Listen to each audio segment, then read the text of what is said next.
Everybody knows about the Irate Gamer Show here on YouTube, right?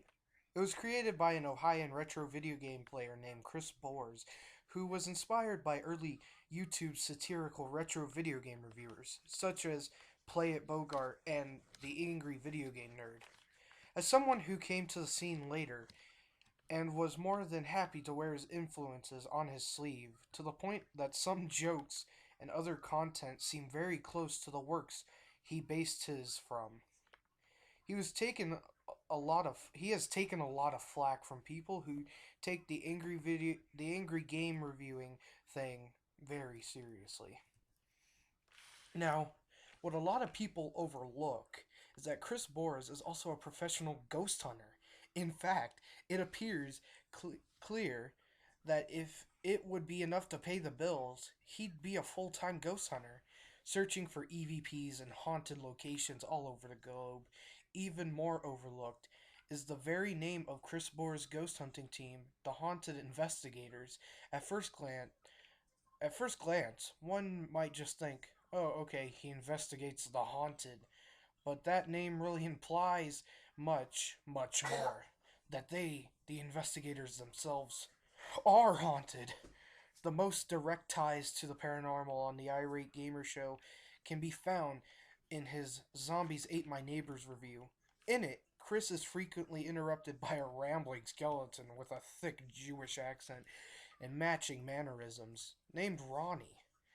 While it appears that Ronnie is wearing a skeleton suit, he makes it clear that he is in fact an actual skeleton, discussing an audition to play the role of such an entity in the original Legend of Zelda. What's even creepier is that Ronnie's voice is very similar in nature to Chris's, suggesting that these two are actually closely related. So what does this all mean? Is Ronnie just Chris Bores in a skeleton suit? Is Ronnie Chris Bores' brother? Is is he a cousin? Kind of like his cousin Joey character, perhaps? Or is Ronnie something else? This whole thing is crazy, you respond. The Legend of Zelda line gives the whole thing away as a joke. People or skeletons didn't audition to appear in NES games. Well, you're right. You're absolutely right. Ronnie is, in fact, no more than Chris Bores in a skeleton costume. But that's just a character on the show. Let me explain something else. On June 6, 2006, the Dayton Daily News out of Dayton, Ohio ran a very disturbing story. It was about a Caucasian man, seemingly in his 20s, wearing a button-down white collar shirt, digging in the middle of a cemetery in broad daylight. When people asked him what he was doing, he laughed.